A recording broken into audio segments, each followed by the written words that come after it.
Tú, hipócrita lector, con Cristian Warnken.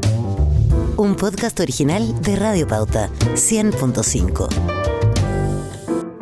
Bienvenido, hipócrita lector o hipócrita lectora. Disculpa si te insulto, en realidad estoy citando al poeta Charles Baudelaire, que en el siglo XIX, en el primer poema que abre ese libro magnífico, Las flores del mal, el poema Al lector, en el que describe todos los pecados, los monstruos interiores que de alguna manera van socavando el psiquismo humano, Baudelaire termina hablando del tedio, diciendo que es el peor de los monstruos, el hastío, l'ennui en francés.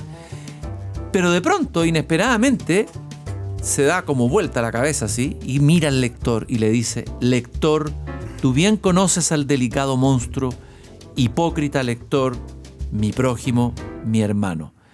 Este es un podcast de Pauta, un podcast que va a ser de los lectores, para los lectores, con los lectores, y todo invitado que entre a este podcast va a entrar como lector. Por supuesto, escritores lectores, lectores autores, actores lectores, etc. Hipócritas lectores, mi prójimo, mi hermano. Hay una cercanía, y lo que está diciendo Baudelaire en el fondo es: todo esto que estás leyendo tú y que crees que me pasa solo a mí, no te hagas el leso, porque te está ocurriendo a ti y tiene que ver contigo. Y hoy día abrimos este podcast Hipócrita Lector con un hipocritísima lector.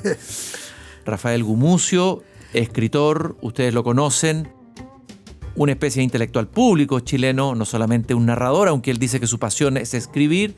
Autor, entre otros libros, de Invierno en la Torre, Memorias Prematuras, La Situación, Mi Abuela, Nicanor Parra, Rey y Mendigo, ¿Por qué soy católico? Ese es un ensayo con el que conversé hace tiempo con él, La piel del mundo, y acaba de publicar un libro muy entretenido, muy interesante, que te agarra desde la primera página, Los parientes pobres. Son intercambios de mensajes acerca de la situación de un padre que está en un hogar de anciano, pero que establece una relación más que afectuosa e íntima con otra anciana que es la tía Esther.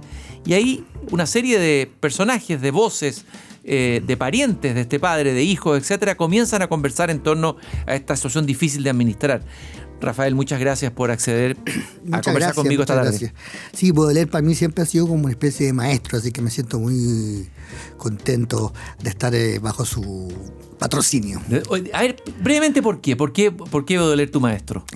Porque Baudelaire es además de un enorme escritor, es un pensador que nunca hizo nada sistemático, no es un pensador de un sistema filosófico, sino un pensador del gusto, un pensador de la afinidad estética, digamos. Y su forma de pensar la estética, lo que habla sobre la música, sobre la pintura, además de su poesía, es extremadamente moderno, digamos, es el mundo que vivimos ahora. Entonces, cuando dice estoy hipócrita lector, entonces te está diciendo, mira, no solo es porque mi poema va a tener mucho sexo, alcohol, satanismo, y no me digas que no te gusta, digamos, porque de hecho tuvo problemas legales y tuvo que censurar su libro, digamos. Lo llevaron a los tribunales por el libro. Claro, fue un juez que tenía muy buen gusto, porque eso es cierto. Puso el mismo año a Flaubert y Baudelaire en el mismo juicio, con lo cual definió lo que ha sido la literatura hasta hoy, digamos.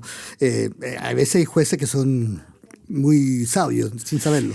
Rafael, hablemos un poco, porque bueno, tú viviste, hay una parte de tu historia que tiene que ver con Francia. Sí. Hablemos de tus afinidades, tus lecturas como lector de literatura francesa. ¿Cuáles son tus lecturas francesas? Bueno, uno de ellos es Baudelaire, Proust. Me influyó mucho un libro que leí cuando muy chico que se llama Los niños terribles, que es lo que terminó haciendo de Cocteau. De Jacques Cocteau, sí. Un escritor que ya no se lee tanto. No, a mí yo lo leí Háblame un poquito de ese libro, Jacques Cocteau. Es un libro lleno de perversiones, un grupo de niños que se quedan viviendo en la casa de sus padres, que no están, digamos, porque se muere la madre, el padre no existe, y reciben plata más o menos misteriosamente, y bueno, viven una vida pasional, digamos, entre ellos, y donde entra el opio. Es un libro muy... Pero pasa que lo que me pasó es que yo lo leí en la biblioteca cuando chico y tenía un dibujito, estaba hecho con un dibujo de Cocteau, con lo cual mis profesores pensaron que era un libro para niños y no lo era, pues entonces me deformó mucho. Pero, no sé, tengo muchas lecturas francesas que van cambiando, digamos. ¿Y este Jacques Cocteau se lee todavía? No, en Francia tiene un poco... ¿O es como de modé? Pues, no, es un poco de modé porque al mismo tiempo salía en la tele, salía en la radio, pintaba, hacía ballet, era muy homosexual, muy placentero, pero tiene una prosa maravillosa, escribe maravillosamente bien. Lo que pasa es que también era poeta y la poesía no es tan buena como la prosa, digamos, y las novelas de él. Pero a mí me encanta, digamos. ¿Y de los autores franceses de ahora, a quiénes sigue? Como lector. Bueno, lo leo lo que me llega, que es Carrer y Houellebecq, digamos. ¿Cuál te gusta más? Honestamente. Es que me encanta cómo piensa Houellebecq, pero no lo encuentro un gran estilista, digamos, no lo encuentro un placer de lectura, sino que me encantan los mundos que te trae, digamos. Carrer me parece mejor escritor. Bueno, Lani Ernaux también me parece una muy buena escritora. ¿Cuál te gusta de los libros de Carrer? ¿Te gusta más? Me gusta Limonov, me gusta.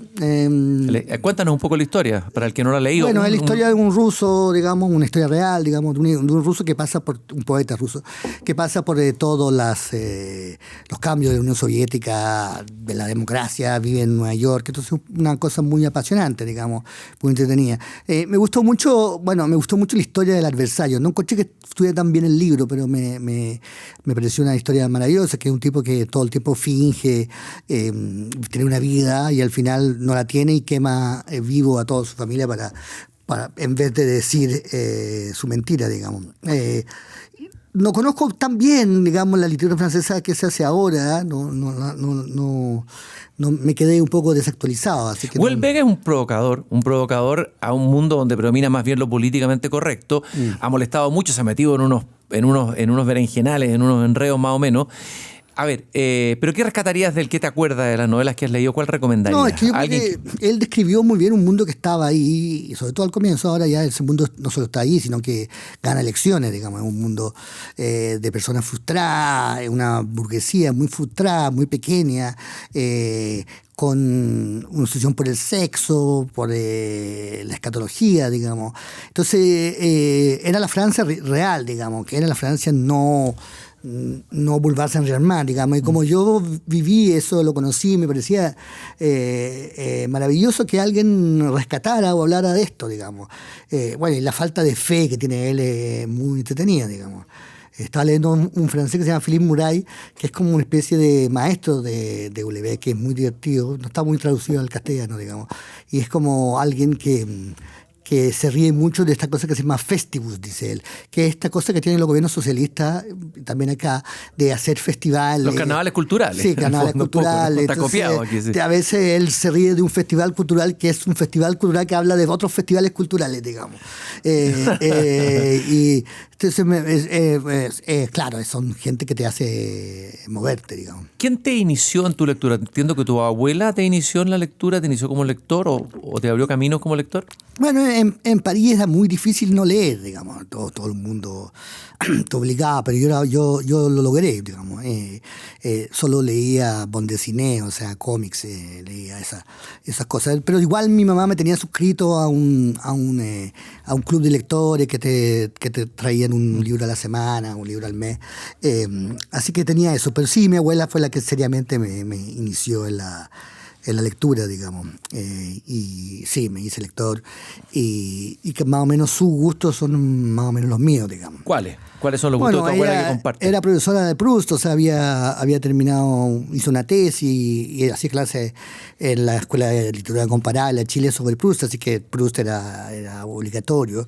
Pero al mismo tiempo, Jane Austen, la literatura inglesa en general, leía también mucho a Chekhov, así que me quedé con esos gustos que me parecían muy buenos. ¿Y de esos autores, cuáles crees que te marcaron como escritor? ¿O te dejaron algo que tiene que ver con lo que has hecho tú como escritor después? Bueno, es difícil. Yo creo que uno de los escritores que más me ha influido es Chekhov, pero no escribo nada parecido, digamos. Entonces, ¿En qué te influyó Chekhov? bueno, me hizo ver que una cola en impuestos internos, en una notaría, pues podría ser un motivo apasionante, digamos, y que había personajes ahí que eran muy entretenidos, pero la primera novela que escribí, que no le fue nada bien, era muy deudora de Onetti y de ¿cómo se llama? Y de Chekhov. También me ha influido mucho, como a todas las personas que escriben castellano, Borges, digamos. Pero Borges me ha influido como una forma de pensar la literatura, que por lo demás no estoy en nada de acuerdo con ella. Y claro, me ha influido. ¿En qué no estás de acuerdo con Borges? No, que la literatura no voy a ser como Borges. Sí. No, ¿Puedes imitarlo, Borges? Sí, ¿Lo puedes imitar? Bueno, él descreía de la literatura psicológica o de la literatura dostoyevskiana, digamos, tolstoyana también, descreía de la ideología de la literatura, amaba la aventura, la épica, digamos, Stevenson, los cuentos fantásticos, son cosas que para mí me son... ¿No te emocionan No, eso? nada. Stevenson es un muy buen escritor y él le gustaba mucho Chesterton, que también es un escritor muy importante en mi vida, pero a él le gustaba Chesterton como narrador, como escritor de novela policial, cosa que a mí me aburre muchísimo, y no le parecía como pensador, como filósofo, digamos, pensador o ensayista, digamos. Bueno, yo también lo había leído como tal, pero no era lo que le interesaba. ¿Los rusos pasaron por ti o tú No, por si los yo rusos? hago clases de literatura rusa en la universidad. A ver, cuéntame, ¿qué clase haces? De literatura rusa del siglo XIX, que es una cosa muy rara, porque en un solo siglo se acumulan gigantes de la literatura que están en una sociedad muy grande, pero muy chiquitita, en que se conocen todos. George Steiner tiene un ensayo que es Tolstoy o Dostoyevsky. ¿Cuál de los dos? Sí, es que... Como lector, no como profesor. No, porque Tolstoy es el escritor más grande de la literatura moderna, digamos.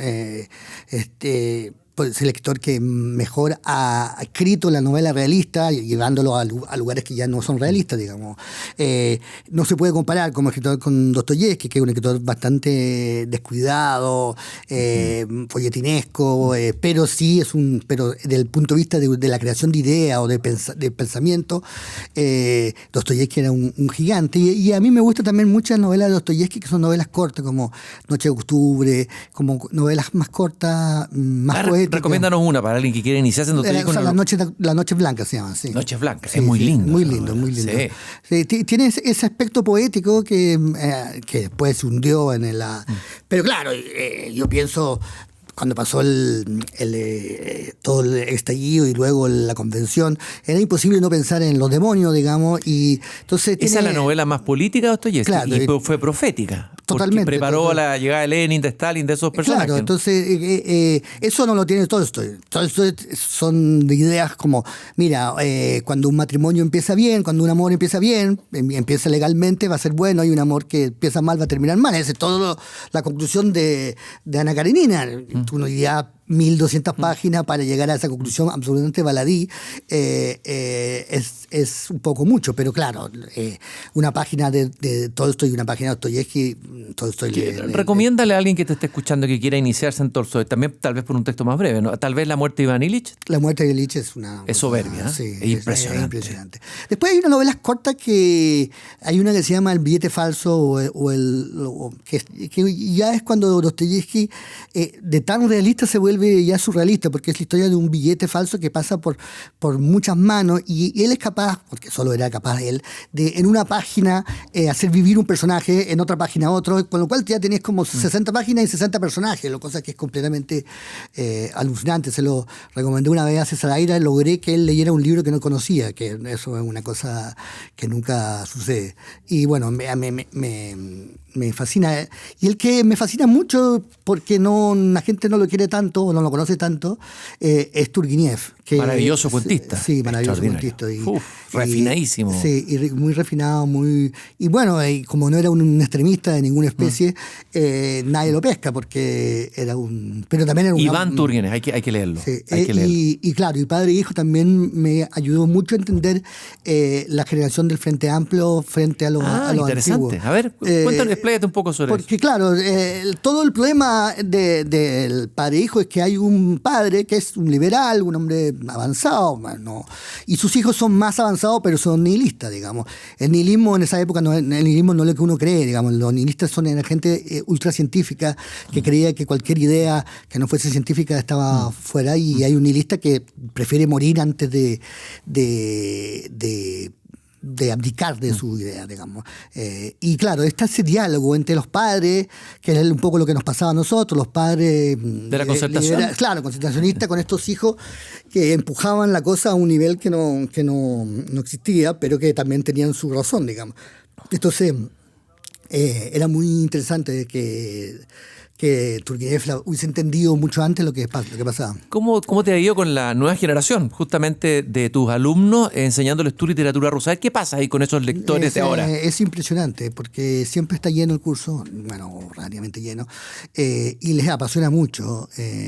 Cuando también hago clases de literatura francesa y la literatura rusa es mucho más, pega mucho más, claro, es literatura muy sobre ideología, muy simple, muy tocable, con dilemas éticos y morales también muy presentes, y llega mucho más, y no tiene casi sexo. Y eso también creo que ayuda, digamos. En cambio, la literatura francesa es puro sexo, puro lenguaje, cero acción y ideología, pero ideología compleja, digamos. Así que la literatura rusa tiene un ¿Es punto. cierto esta idea, o es una mitología, de que los jóvenes ya no leen? ¿O tú crees que hay lectores menos lectores? ¿Cómo lo evalúas? ¿Cómo lo ves tú? No tengo la menor idea, supongo que habrá... Pues tú estás ahí con los jóvenes, en contacto con ellos. Sí. Yo creo que a mí también me cuesta leer, teniendo YouTube y Filmic y no sé, o sea, la tentación es muy fuerte, digamos. Es difícil, ¿no? Sí, muy fuerte. Incluso uno que no es inmigrante en digital y no nativo digital. A ver, pero ¿qué es lo que te da a ti la lectura? ¿Qué da la lectura que no te da Filmic y que no te da todavía? ¿Sigue dando algo que...? Sí. Sobre todo la lectura de libros, de información y todo eso, realmente creo que YouTube puede reemplazarlo, digamos. Yo he leído muchos libros de filosofía y todo eso, pero claro, y aprendí que un libro de filosofía hay que leer la introducción y la conclusión y no leer... Hay mucho relleno ahí, ¿eh? Sí, todo relleno. Claro. Pero la lectura de novela o de cuentos creo que aporta mucho. Digamos.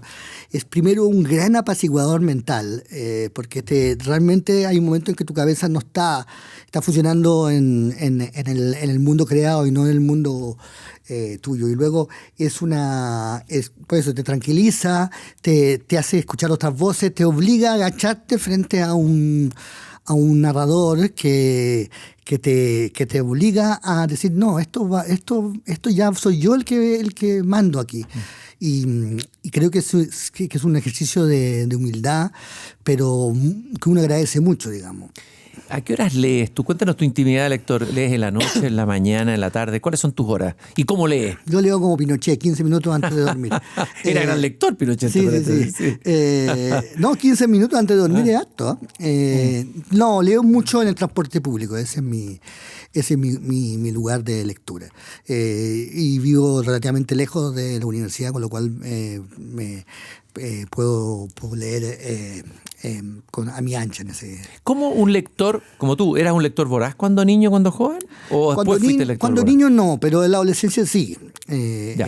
Sí. ¿Y cuándo un lector se convierte en escritor? Hay un paso, ahí no como Montaigne, que primero leía los clásicos y de repente empezó a hacer anotaciones al margen e inventó el ensayo.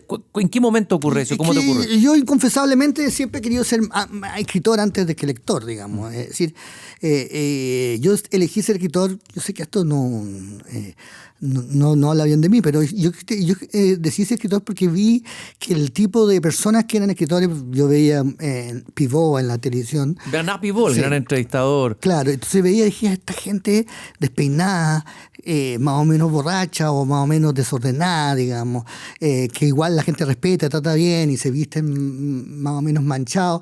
Esa es una buena carrera para mí, porque veo que tenemos mucho en común en nuestra forma de vivir. Y entonces dije, no, esto es un buen prospecto de carrera para mí. Dije, y decidí ser escritor por eso, simplemente por una cuestión de sobrevivencia, digamos.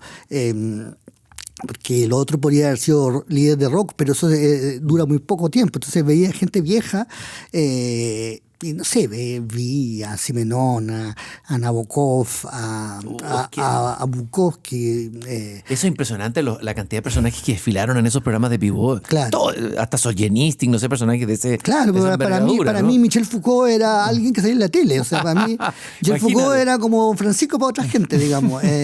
Nunca había pensado que Michel Foucault, aparte de salir en la tele, que era muy impresionante su aspecto, hubiese escrito un libro, digamos. Bueno, no me interesaba en ese momento, después supe.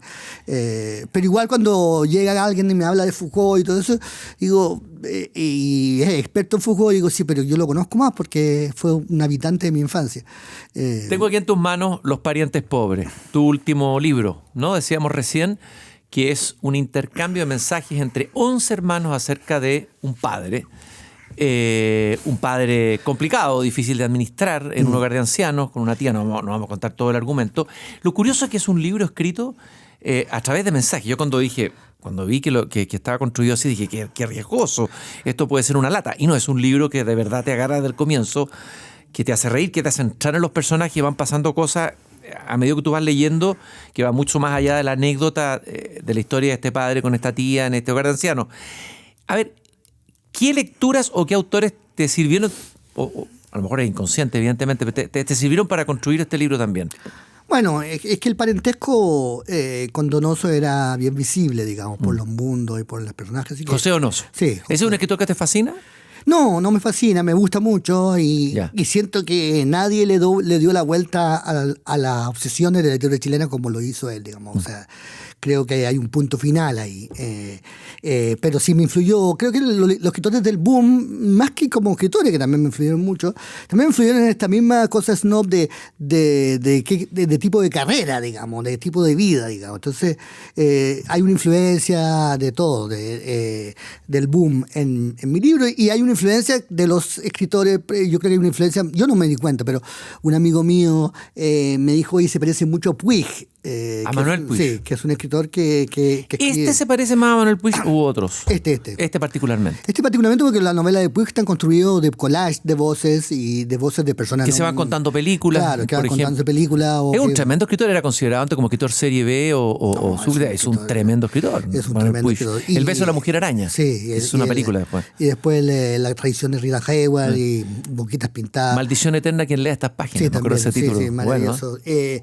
Y también, por supuesto, hay una influencia de Faulkner en la forma de narrar, digamos, porque después hay distintos dispositivos que narran distintos momentos de la historia. A veces son los mismos momentos en distintas vistas y otras veces son otros momentos. Entonces la historia avanza a través de otro narrador. Entonces eso evidentemente es faulkneriano, aunque el tono no lo sea, digamos. Tal vez podrías leer un fragmento. Que yo no sé leer. Para enganchar, pucha, lo que te puse. Bueno, no pero sé leer escuchar del propio autor leer un fragmento. No voy a leer, ya.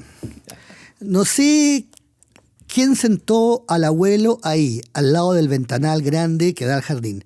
Pero ahí se quedó, siempre callado, serio, casi enojado, aunque no enojado del todo. Concentrado solamente, apretando las cejas al centro de su frente, mirando el sol por la ventana a veces, la piscina, el pasto verde y la blanquita, la perra que se está muriendo de vieja bajo la sombra del caqui que ya no da fruto hace años. ¿Qué quisiste ir ¿Uno va buscando algo o aparece algo mientras escribe? ¿Qué andabas buscando aquí? ¿De cuándo te... No, esto es una larga búsqueda, digamos, que siempre supe que iba a escribir ese libro, porque porque los temas del libro son temas que están en muchos libros míos, digamos, la familia, la vejez, cierta clase media, alta, empobrecida, a la que pertenezco yo, digamos. Entonces, son temas que me persiguieron toda la vida y luego escribirlo me pareció natural, pero no había encontrado el eje, digamos. De hecho, el título fue muy, muy anterior al libro, digamos. Yo decía, no, voy a escribir una novela que sea Los parientes pobres, que sea como una especie de criollismo chileno, como que haría yo. Es como, como gente que se plantea, ¿cómo voy a hacer un western? ¿Cómo haría yo un western? ¿Cachai? Como yo haría, que Woody Allen hace eso, que de repente dice, voy a hacer una película musical, o una película de ladrones, o no sé qué, o una película de misterio. Y por supuesto que siempre salen películas de Woody Allen, no le pueden salir otra cosa. Me diga que te debe gustar mucho Woody Allen, ¿no? Sí, me gusta. Se parecen un poco tú con Woody Allen. Algo tienen en común, ¿eh? Sí, nos parecemos, sí. Bueno, sí? Yo una vez me lo encontré en el... ¿Cómo habrá sido un encuentro entre tú y Woody Allen? No, porque era muy temprano en la mañana y hacía mucho frío, estaba en el Central Park. Y estaba él con Sun Yi y era como... no me atrevía a decirle nada, digamos. Estaba transformado en un viejo neurótico que quería atravesar mientras la bicicleta pasaban y no, ¿qué le habría dicho, digamos? I admire you, no sé, cualquier cosa, no podría... Él escribió libros también, ¿leíste algún libro de él? ¿Te interesó? No, me interesó, leer su memoria, pero una memoria muy exculpatoria, digamos. Hablaste de los autores, los criollistas chilenos, literatura, libros que uno leía en el colegio, narradores que ya no se leen, ¿no es cierto? Mariano Latorre, qué sé yo, Eduardo Barrio. A ver, ¿hay alguno de los escritores chilenos con los que tú te sientas, no contemporáneos tuyos, anteriores, con los que sientas una afinidad o establezcas una conversación como escritor? Tuve la suerte de no leer a ninguno en el colegio porque llegué en segundo medio, entonces ya había pasado ese ramo. En la universidad, por supuesto, tuve que leer a varios de ellos. Generalmente me aburrían mucho, digamos, Urzulita, Ompanta, y todo eso me aburría mucho. Pero en cambio, bueno, Manuel Rojas y ¿cómo se llama? Y González Vera González Vera es un tremendo escritor. Sí, a mí me parece. Minimalista. Sí. Una prosa. Carlos León. Carlos León el también. de Valparaíso. Sí. Y bueno, y a mí el que fue mi influencia más grande, creo, de los escritores chilenos fue Joaquín Elorbello. Detengámonos en él. Sí. Recomiéndanos un libro que considere fundamental para entrar en el mundo de Joaquín Elorbello. Bueno, El Roto es increíble, ¿cómo se llama? Sus crónicas. Pero yo estaba leyendo ahora Criollo en París, que es una novela que, claro, a la gente le gusta menos porque pasa en París, digamos, pero son de puros chilenos viviendo en Francia en los años 20, y muy, muy entretenido. Un libro que le ha gustado mucho a Jorge Edwards, yo creo. Sí. Que tenía parisitis. Claro. ¿Tú también. no tienes parisitis? Relativo, lo que pasa es que me cuesta los franceses. Los franceses son gente que se cree superior y lo son. Entonces, es peor, porque creerse superior y no serlo está bien. Son insoportables a veces. Uno los quiere, pero a veces son insoportables. Sí, igual que los argentinos, que me parecen mucho más simpáticos y mucho más agradables, pero los argentinos también se creen superior y lo son. Como que dicen, comen mejor, hablan mejor, piensan mejor, pero claro, no lo saben, porque alguien no se los dijo, digamos. Y los franceses también lo saben, pero sí son unas personas muy acomplejadas, como no más acomplejadas, pero están llenos de prohibiciones, de miedo, de cosas que son... Son neuróticos, por eso. Claro, neurótico, una neurosis que no es colectiva. Sí, claro.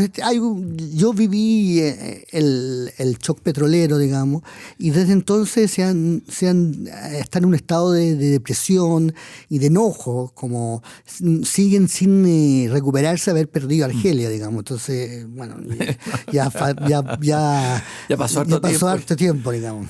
¿Por qué soy católico? Recuerdo haber conversado contigo 2019. Y lectores, no puede hablar, suena como feo, literatura católica, o autores católicos que te parezcan interesantes, narradores católicos que te parezcan interesantes. No, hay muchos. Bueno, ¿cuáles? Chesterton, Muriel Spark me parece una escritora maravillosa. A ver, cuéntanos un poco más de ella.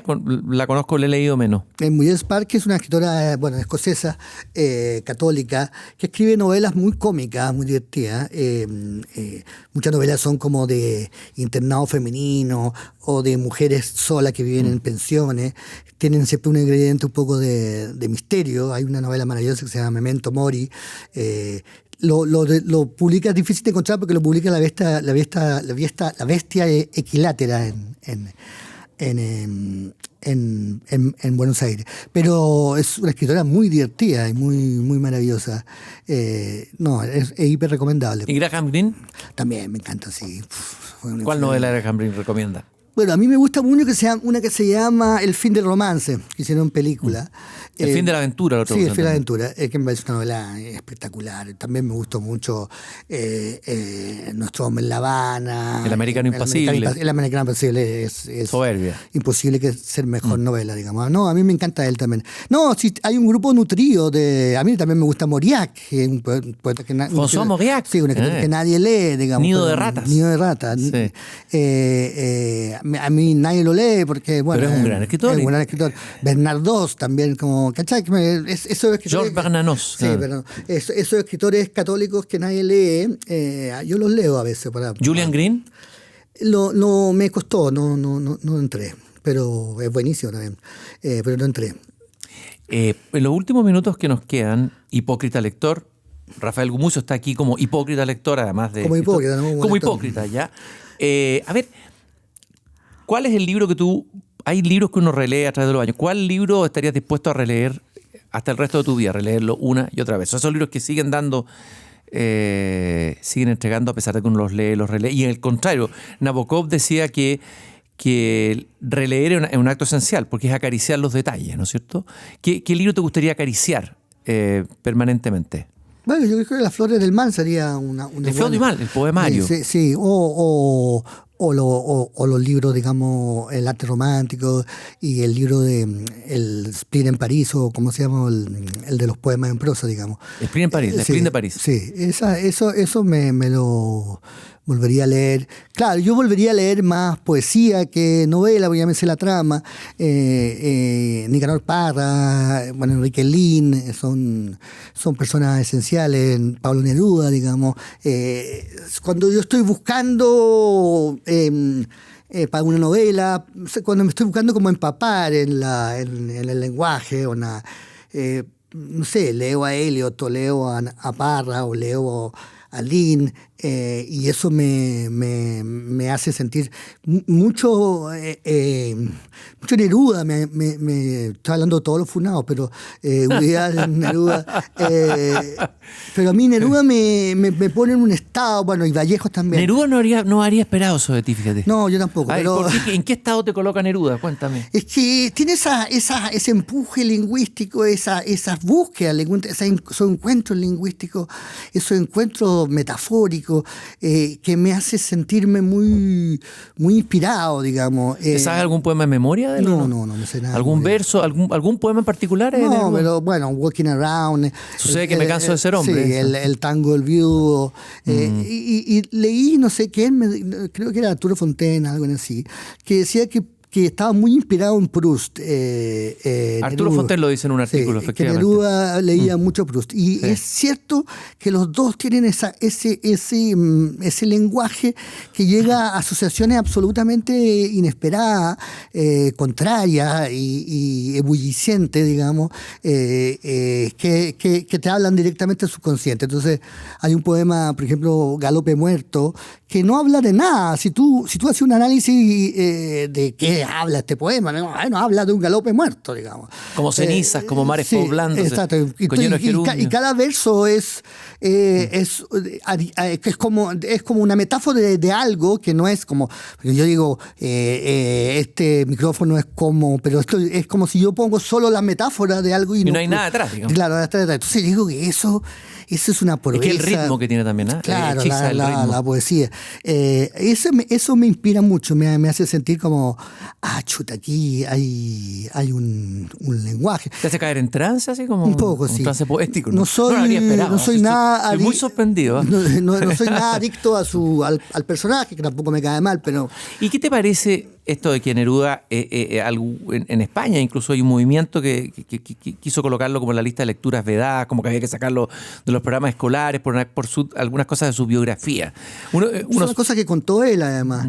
Y claro, no son... ¿Pero qué piensas tú de eso, de colocar en el índex a autores del pasado? Siempre hay un componente de flojera en eso, cuando buscan siempre un autor que tiene muchos libros y que es muy difícil de leer o muy caudaloso, digamos, siempre prohíben a ese, nunca prohíben uno que ha escrito un solo librito, ¿cachai? Porque prohíben en el fondo un poco flojera, digamos, porque le da lata leerlo. Ahora Neruda, por supuesto que es un representante del patriarcado. Es raro porque su poesía es muy, no sé cómo decirlo, muy bisexual. Hay una entrada en la materia y como que las cosas lo penetraran, digamos. Pero claro, representa la imagen del comunista heteropatriarcal, del señor gordo, enorme, y claro, Pero es un tremendo poeta. Uno cae de rodillas, estoy de acuerdo contigo. Sí. Partimos con Charles Baudelaire, que fue llevado a los tribunales por su libro Las Flores del Mal, y tenemos con Neruda, que también está a punto de ser llevado a los tribunales. Hipócritas lectores, gracias por habernos acompañado en este podcast de Radio Pauta. Rafael, fue un gusto, un placer, la verdad. Fue una sorpresa. Y una sorpresa, además me sorprendiste lo de Neruda. Gracias por haberte sometido a este juego de ser un hipócrita lector en el podcast Hipócrita Lector. Gracias. Tú, hipócrita lector, con Christian Warnken. Un podcast original de Radio Pauta 100.5.